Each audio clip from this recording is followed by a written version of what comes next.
AS International, c'est une entreprise dans laquelle il y a une grande proximité entre nous tous. C'est vrai que chez nous, toutes les occasions sont bonnes pour nous réunir, échanger, passer du temps ensemble.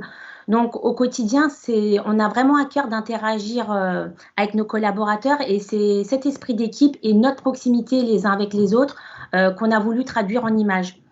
AS est une société vivante qui se réinvente et c'est une priorité pour nous de fédérer nos équipes, d'autant plus que par notre activité, nos collaborateurs sont le plus souvent chez nos clients.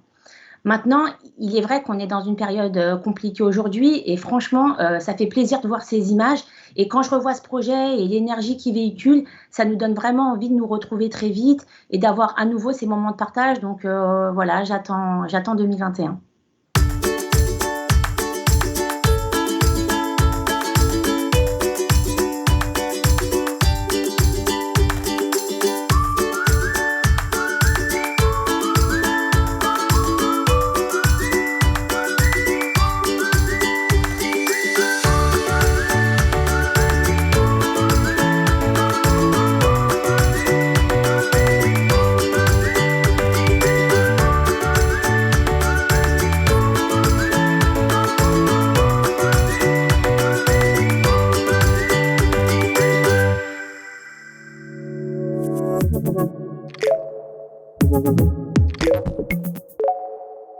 Donc, on a évidemment beaucoup travaillé, beaucoup échangé avec les équipes de Mélissa et d'AS International. L'idée était d'explorer plusieurs pistes et en fait, AS International nous poussait toujours sur la piste de l'audace en disant allez-y, allez-y, allez-y, allez encore plus loin. Donc c'est aussi pour ça qu'on a choisi ce parti pris photographique où on a des collaborateurs d'AS International en fait qui sont allongés à même le sol. Et ensuite, c'est une technique en post-production qui nous permet d'avoir l'impression qu'ils sont tous réunis debout sur un surf. Pour autant, pendant la prise de vue, ils étaient quand même allongés ensemble par terre sur le surf, qui était aussi un élément physique qui était là au shooting. C'est pas que de la post-prod. On souhaitait que ça crée un fort impact visuel, émotionnel, avec beaucoup d'humour et d'authenticité, tout ce que sont aussi, ce que vivent les collaborateurs à AS International. Donc, ils sont à plusieurs sur le surf. Donc là, c'était l'idée de traduire la mixité, la diversité, l'esprit d'équipe, le plaisir à être ensemble. Et puis, au-delà du projet de communication, ça a été un formidable team building parce que ça a été une journée d'amusement, de joie, d'échange, de grand partage.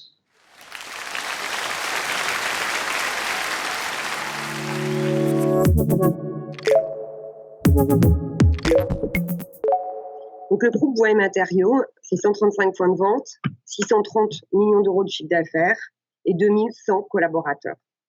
En France, c'est le second acteur du négoce intégré à destination des professionnels du bâtiment. Un secteur fortement impacté par la révolution numérique. C'est donc pour nous un défi compliqué, voire même anxiogène, pour la plupart des collaborateurs terrain du groupe.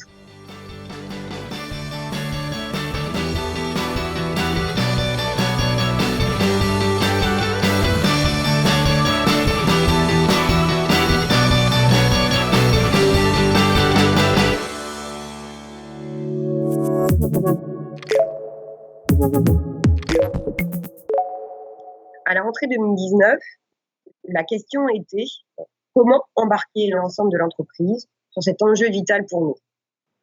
Et donc, pour partager notre roadmap digitale et répondre aux besoins de pédagogie autour d'elle, que nous avons eu l'idée de proposer un rendez-vous spécifique. Le but de l'opération était de faire le point de manière transparente sur l'avancement des différents chantiers de la transformation digitale de Bois et Matériaux. À travers le dispositif, nous nous sommes adressés à 100% de nos collaborateurs, de l'encadrement opérationnel, en passant par les commerciaux terrain, mais aussi l'ensemble des fonctions sièges. Tout le monde a été concerné par cette opération. Donc, au global, grâce à l'opération Le Digital nous rapproche, c'est une population de 2100 collaborateurs qui a été embarquée, très hétérogène dans leur usage numérique et qui, alors que la culture dominante dans notre secteur est historiquement très brick and mortar.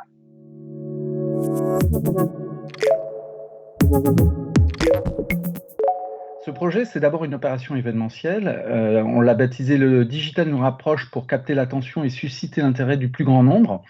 L'idée étant de prendre le contre-pied des idées reçues et de mettre l'humain au centre de la communication.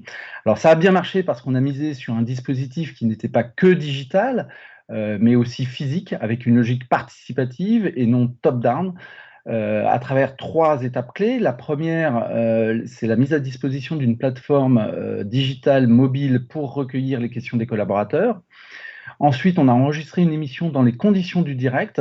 La mise en scène était ludique pour favoriser la spontanéité, avec 5 dirigeants, dont Nathalie, 2 opérationnels réunis sur un canapé qui découvrent les questions des collaborateurs en live. Des questions cartes sur table pour des réponses sans tabou.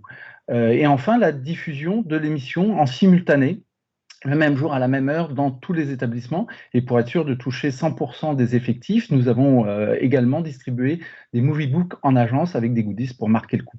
Alors, ce qu'il faut retenir, à mon avis, de cette opération, c'est l'approche événementielle et digitale, basée sur un dispositif participatif avec une tonalité feel good, qui a permis de dédramatiser le sujet et a été très efficace. Voilà, en résumé, l'entreprise a réussi à réengager les collaborateurs dans un contexte marqué par la défiance, en abordant les inquiétudes et les craintes liées au changement. En jouant franc jeu avec les salariés, elle a réussi à retisser des liens de confiance avec le management.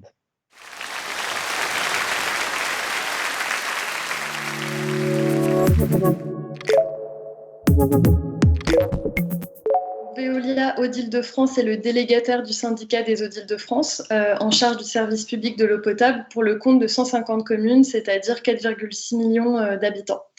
En tant que délégataire, nous nous occupons de la production, distribution et vente d'eau potable. Et ce qui nous intéresse aujourd'hui, c'est la gestion de la relation avec les abonnés du service.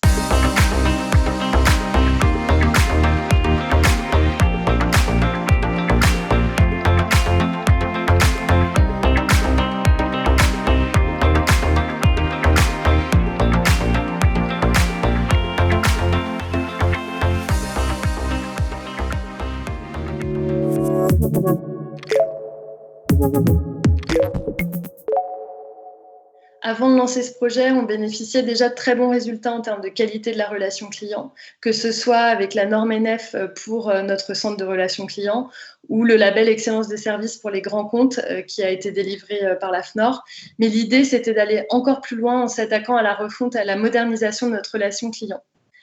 Dans cette optique, 2 projets notamment ont été développés. Le projet ROC, donc c'est un acronyme qui veut dire renouvellement des outils clientèle et amélioration des KPI, qui vise à moderniser l'espace client, le CRM et le site internet, et le projet de relations attentionnées qui vise à laisser une empreinte émotionnelle positive auprès de nos clients. Donc la problématique commune à ces 2 projets, c'était comment faire de l'interne les acteurs de la réussite de demain. En accord avec le principe de pyramide inversée que nous appliquons chez Veolia, il était indispensable pour nous d'impliquer les équipes et de faire en sorte que les collaborateurs portent le projet et en soient les acteurs à tous les niveaux. L'objectif aussi, évidemment, c'était de toucher les 1300 collaborateurs de Veolia Eau d'Île-de-France de manière régulière pour qu'ils participent en quelque sorte aux avancées du projet.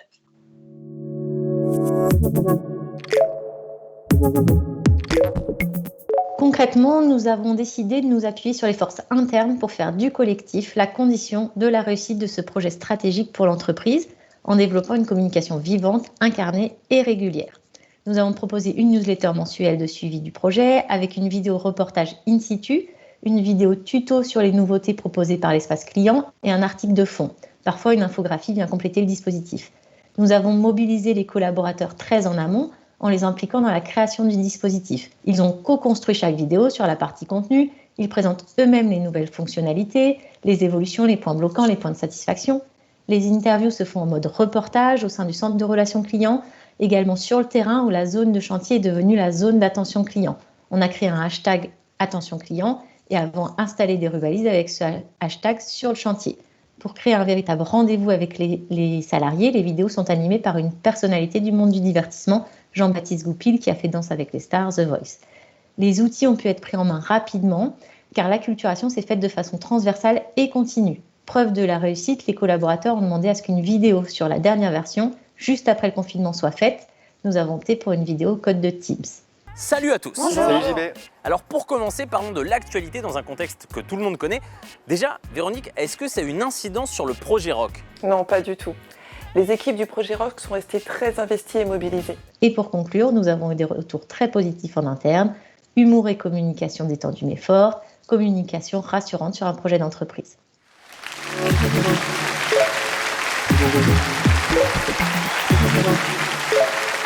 Bonjour.